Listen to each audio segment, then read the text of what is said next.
comment on fait si on est, par exemple, restaurateur, traiteur, voilà. Alors justement, on a Aziz Bentaleb dans le public, qui est commerçant. Aziz, qui est président des traiteurs de France et traiteur en Île-de-France, il a perdu 95% de chiffre d'affaires. Aziz, vous pouvez vous lever, Aziz, merci. Merci d'être avec nous ce soir. Merci Aziz. Oui. Merci Aziz. Oui, merci Cyril de me donner la parole. Mais si vous me permettez, avant de répondre à ça, oui. Nous, ça fait 3 ans qu'on vit ça. Oui. On est toujours au devant de dès qu'il y a une crise. Mais avancez, parce que comme ça, vous soyez dans la lumière. C'est nous qui sommes les premiers. Bien sûr, les restaurateurs, les traiteurs. Alors les traiteurs, bien sûr, je prends au nom des traiteurs, Marcel parlera très bien, parce qu'on travaille ensemble au syndicat. Marcel Bénézé, élu à la Chambre de commerce de Paris, président de la Chambre des cafés, bars et brasseries indépendants. Et on est un groupement national des indépendants. On peut dire qu'on défend que des indépendants. Je suis président de la branche. Ce que je voulais dire, ça fait 3 ans qu'on vit ça. Quand il y a les attentats, c'est nous les premiers qui avons vécu ça. Bien sûr. Quand il y a les grèves, c'est nous les premiers qui vivons ça. Et les gilets jaunes, on a toujours vécu ça. Et là, aujourd'hui, et en plus en décembre et en janvier, rappelez-vous encore les grèves sur la retraite, on a encore vécu ça.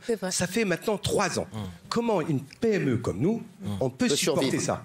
Ce qui veut dire, c'est pour ça qu'on a alerté, on a rencontré Bruno Le Maire, on a rencontré la ministre du Travail, et à chaque fois, bien sûr, il y a des mesures. Moi, je dirais ça, des mesurettes. C'est des petites mesurettes. J'ai une question. En fait, Aziz, si je peux, après, je vais parler. Effectivement, ce que vous avez dit, monsieur. Bien sûr, vous pouvez me tutoyer, Aziz. Cyril, ce que vous avez dit. Aujourd'hui, depuis le 4 mars, nous, je fais partie d'une association des traiteurs de France. En 3 jours, on a perdu 4 millions d'euros. 4 millions d'euros. 4 millions d'euros en 3 jours. Ce qui veut dire, ça a été. Mais franchement, là, on parlait de tous les traiteurs. Mais là, je parle que sur 24. D'accord. 24 qu'on a eu, on a fait un sondage. 24 qui nous ont répondu, on a perdu. Voilà. Aujourd'hui, pour moi, ce qui veut dire, dès que ça a commencé, les demandes sans cesse des annulations. Annulations. Vous avez combien de salariés, Aziz? 27 salariés. Et aujourd'hui, vous faites comment? Eh ben, on va pas les payer. Alors, bien sûr, on a fait le chômage partiel. Bien sûr, on a mis en place. On a mis le chômage partiel. On a commencé avant. Vous savez qu'on a commencé. Une seule chose que je peux les féliciter, ce gouvernement, il nous facilite les choses. C'est-à-dire, ça va être plus rapide.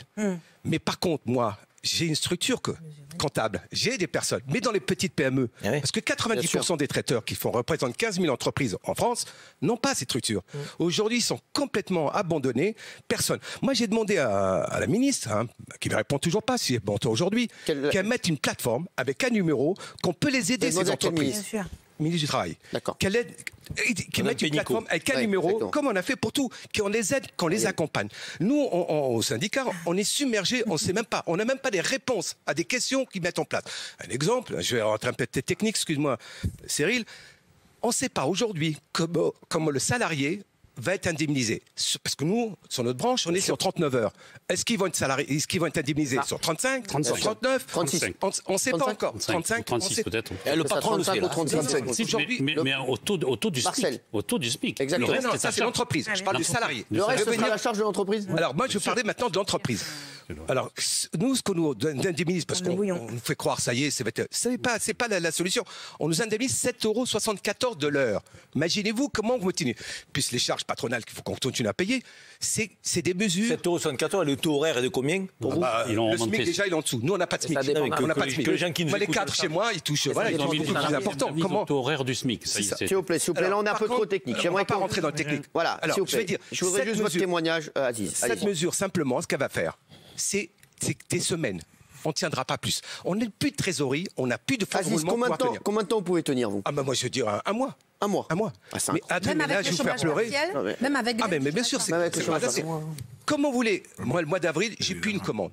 Mois de mars, c'est fini. Mois de mars, j'ai plus de commande. Je veux dire, dans le voyage, j'ai eu une personne, voilà, aujourd'hui, parce que on a appelé, on a enquêté.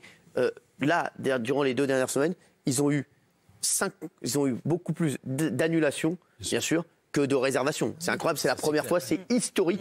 Voilà, pour une agence de voyage. C'est historique.